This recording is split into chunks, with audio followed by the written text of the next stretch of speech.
जय हिंद दोस्तों। ईडू जी के जंक्शन में आपका स्वागत है। दोस्तों, जीव विज्ञान की श्रृंखला चल रही है जिसमें अभी उत्सर्जन तंत्र के बारे में पढ़ेंगे। दोस्तों, ये रिवीजन श्रृंखला है जिसमें पूरी लुसेंट का रिवीजन कराया जा रहा है, जिससे कम समय में अधिक से अधिक फ़ायदा हो और परीक्षा में आप बेहतर कर पाएँ। तो उत्सर्जन तंत्र के बारे में फ़िलहाल भी पढ़ेंगे। उत्सर्जन जीवों के शरीर से उपापचयी प्रक्रमों में बने विषैले पदार्थों के निष्कासन को उत्सर्जन कहते हैं।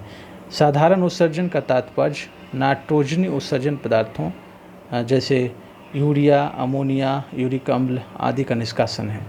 मनुष्य में प्रमुख उत्सर्जी अंग निम्न है: वृक्क यानी किडनी, त्वचा यानी स्किन, यकृत यानी लीवर और फेफड़ा।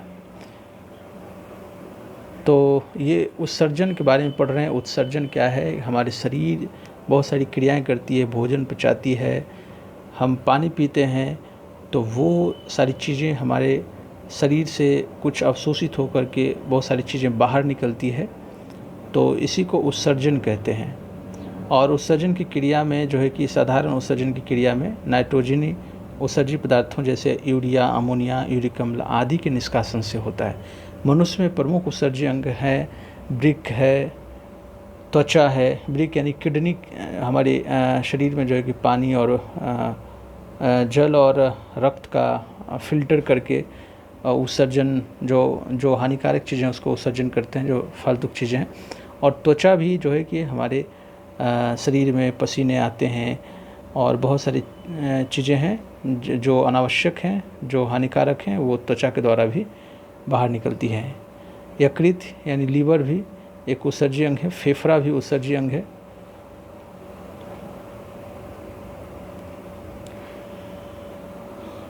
पहला है वृक्क यानी किडनी।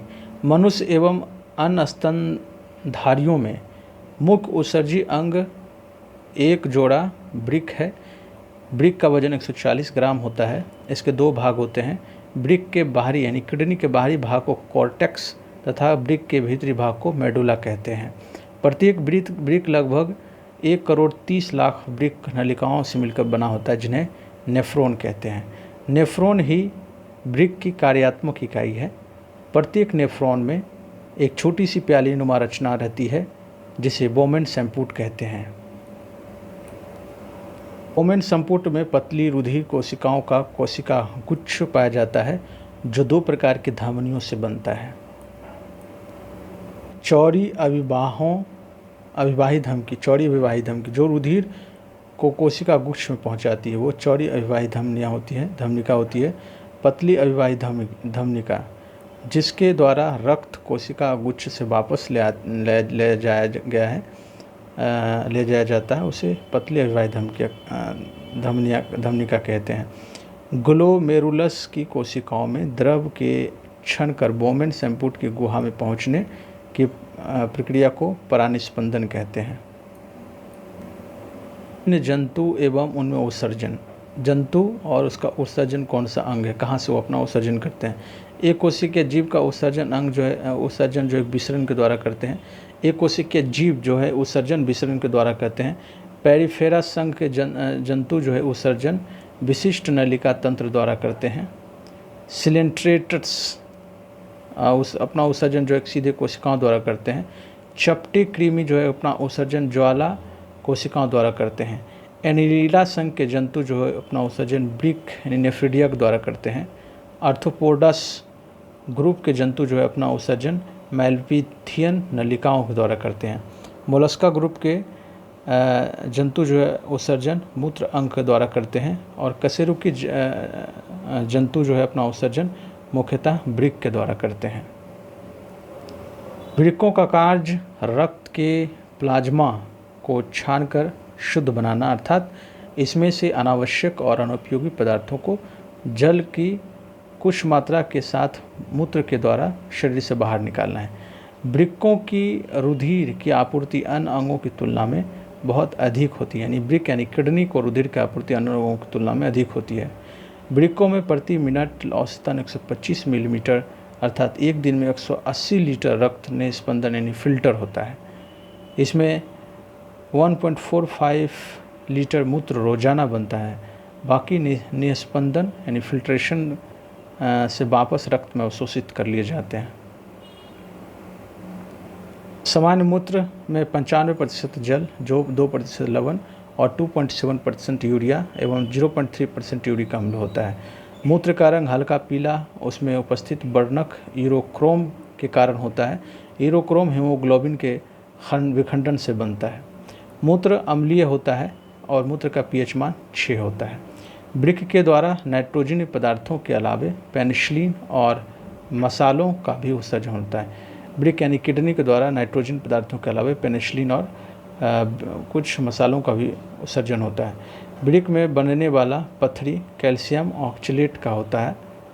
वृक्क में बनने वाला जो पथरी होता है वो कैल्शियम ऑक्जेलेट का बना होता है। तो एक बार फिर से इसको रिवीजन करने की कोशिश करें। सामान्य मूत्र में 95% जल, 2% लवण, 2.7% यूरिया एवं 0.3% यूरिक अम्ल होता है। मूत्र का रंग हल्का पीला होता है जिसमें यूरोक्रोम के कारण होता है। यूरोक्रोम हीमोग्लोबिन के विखंडन से बनता है। मूत्र अम्लीय होता है जिसका मूत्र का पीएच मान 6 होता है। वृक्क के द्वारा नाइट्रोजन पदार्थों के अलावा पेनिसिलिन और कुछ मसालों का भी उत्सर्जन होता है। वृक्क में बनने वाली पथरी कैल्शियम ऑक्जेलेट की होती है। आगे है त्वचा यानी स्किन। त्वचा में पाई जाने वाली तैलीय ग्रंथियां एवं श्वेत ग्रंथियां क्रमशः सीबम एवं पसीने का स्रवन करती है। यकृत कोशिकाएं आवश्यकता से अधिक अमीनो अम्ल तथा रुधिर की अमोनिया को यूरिया में परिवर्तित करके उत्सर्जन में मुख्य भूमिका निभाता है। फेफड़ा 2 प्रकार के गैसीय पदार्थ कार्बन डाइऑक्साइड और जलवाष्प का उत्सर्जन करता है। कुछ पदार्थ जैसे लहसुन, प्याज और कुछ मसाले जिसमें वाष्पशील घटक होते हैं का उत्सर्जन फेफड़े के द्वारा होता है। तो एक बार फिर से रिकॉल करेंगे। यानी त्वचा में पाए जाने वाली तैलीय ग्रंथियां एवं श्वेत ग्रंथियां क्रमशः सीबम एवं पसीने का स्रवन करते हैं। यकृत यानी लीवर, यकृत कोशिकाएं आवश्यकता से अधिक अमीनो अम्ल तथा रुधिर को अमोनिया को यूरिया में परिवर्तित करके उत्सर्जन में मुख्य भूमिका निभाता है। फेफड़ा यानी लंग्स फेफड़ा 2 प्रकार के गैसीय पदार्थ जैसे कार्बन डाइऑक्साइड और जलवाष्प का उत्सर्जन करता है। कुछ पदार्थों जैसे लहसुन, प्याज और कुछ मसाले जिसमें वाष्पशील घटक होते हैं का उत्सर्जन फेफड़े के द्वारा भी होता है। तो परिसंचरण तंत्र के बारे में भी पढ़ लिए हैं, तो इसको फिर से एक बार तेज़ी से रिवीजन करने की कोशिश करेंगे। उत्सर्जन तंत्र, एक्सक्रीटरी सिस्टम। उत्सर्जन जीवों के शरीर से उपापचय परिक्रमों में बने विषैले अवशिष्ट पदार्थों के निष्कासन को उत्सर्जन कहते हैं। साधारण उत्सर्जन का तात्पर्य नाइट्रोजन उत्सर्जित पदार्थ जैसे यूरिया, अमोनिया, यूरिक अम्ल आदि के निष्कासन से होता है। मनुष्य में प्रमुख उत्सर्जी अंग होता है वृक्क, त्वचा, यकृत, फेफड़ा। वृक्क मनुष्य एवं अन्य स्तनधारियों में मुख्य उत्सर्जी अंग एक जोड़ा वृक्क है। इसका वजन 140 ग्राम होता है। इसके 2 भाग होते हैं, बाहरी भाग को कॉर्टेक्स और भीतरी भाग को मेडुला कहते हैं। प्रत्येक वृक्क लगभग 1,30,00,000 वृक्क नलिकाओं से मिलकर बना होता है जिसे नेफ्रॉन कहते हैं। नेफ्रॉन ही वृक्क की कार्यात्मक इकाई है। प्रत्येक नेफ्रॉन में एक छोटी सी प्यालीनुमा रचना होती है जिसे बोमेन संपुट कहते हैं।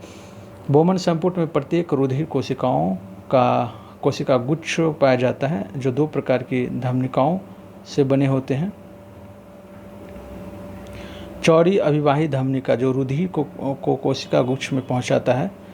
पतली अभिवाही धमनिका जिसके द्वारा रक्त कोशिका गुच्छ से वापस ले जाया जाता है। ग्लोमेरुलस की कोशिकाओं से द्रव के छनकर बोमेन संपुट की गुहा में पहुंचने की प्रक्रिया को परानिस्पंदन कहते हैं। विभिन्न जंतु एवं उसमें उत्सर्जन अंग। जंतु में एक कोशिकीय जंतु का उत्सर्जन जो एक विसरण के द्वारा होता है। पेरिफेरा संघ के जंतु अपना उत्सर्जन जो है विशिष्ट नलिका तंत्र द्वारा करते हैं। सिलेंट्रेटस संघ के जंतु सीधे कोशिकाओं के द्वारा उत्सर्जन करते हैं। चपटी क्री में उत्सर्जन करते हैं ज्वाला कोशिकाओं के द्वारा। एनिलिडा संघ के जंतु उत्सर्जन करते हैं वृक्क यानी नेफ्रिडिया के द्वारा। आर्थ्रोपोडस ग्रुप के जंतु उत्सर्जन करते हैं मेल्पिधियन नलिकाओं के द्वारा। मोलस्का संघ के जंतु उत्सर्जन करते हैं मूत्र अंग के द्वारा। कशेरुकी संघ के जंतु उत्सर्जन करते हैं मुख्यतः वृक्क के द्वारा। वृक्कों का प्रमुख कार्य रक्त के प्लाज्मा को छानकर शुद्ध बनाना, अर्थात इसमें से अनावश्यक और अनुपयोगी पदार्थों को जल की कुछ मात्रा के साथ मूत्र के द्वारा शरीर से बाहर निकालना है। वृक्कों की रुधिर की आपूर्ति अन्य भागों की तुलना में बहुत अधिक होती है। वृक्क में प्रति मिनट औसतन 125 मिलीलीटर अर्थात दिन भर में 180 लीटर रक्त निस्पंदित यानी फिल्टर होता है। इसमें 1.45 यानी 2.25 लीटर मूत्र रोजाना बनता है। बाकी निस्पंदन यानी फिल्टर के द्वारा रक्त में अवशोषित हो जाता है। सामान्य मूत्र में 95% जल, 2% लवण, 2.7% यूरिया एवं 0.3% यूरिक अम्ल होते हैं। मूत्र का रंग हल्का पीला उसमें उपस्थित वर्णक यूरोक्रोम के कारण होता है। यूरोक्रोम हीमोग्लोबिन के विखंडन से बनता है। मूत्र अम्लीय होता है जिसका pH मान 6 होता है। वृक्क के द्वारा नाइट्रोजन पदार्थों के अलावे पेनिसिलिन और कुछ मसालों का भी उत्सर्जन होता है। वृक्क में बनने वाला पथरी कैल्शियम ऑक्सलेट का बना होता है। त्वचा में पाई जाने वाली तलीय ग्रंथियां एवं श्वेत ग्रंथियां क्रमशः सीबम एवं पसीने को स्रवण करता है। यकृत यानी लीवर कोशिकाएं आवश्यकता से अधिक अमीनो अम्ल तथा रुधिर की अमोनिया को यूरिया में परिवर्तित करके उत्सर्जन में मुख्य भूमिका निभाते हैं। फेफड़ा 2 प्रकार के गैसीय पदार्थ कार्बन डाइऑक्साइड और जलवाष्प का उत्सर्जन करते हैं। कुछ पदार्थों जैसे लहसुन, प्याज और कुछ मसाले जिसमें वाष्पशील घटक होते हैं का उत्सर्जन फेफड़ों के द्वारा ही होता है। तंत्रिका तंत्र नर्वस सिस्टम के अंतर्गत सारे शरीर में महीन धागे के साथ तंत्रिकाएं फैली रहती है। ये वातावरणीय परिवर्तनों की सूचनाएं संवेदी अंगों से प्राप्त करके विद्युत आवेगों के रूप में इनका द्रुत गति से प्रसारण करती है और शरीर के विभिन्न भागों के बीच कार्यात्मक समन्वय स्थापित करती है। मनुष्य का तंत्रिका तंत्र 3 भागों में विभक्त होता है। केंद्रीय तंत्रिका तंत्र और परिधीय तंत्रिका तंत्र एवं स्वायत्त या स्वाधीन तंत्रिका तंत्र। तो ये उत्सर्जन तंत्र हम लोग पढ़ लिए। तंत्रिका तंत्र के बारे में अगली वीडियो में पढ़ेंगे। तब तक के लिए इजाज़त दीजिए। जय हिंद।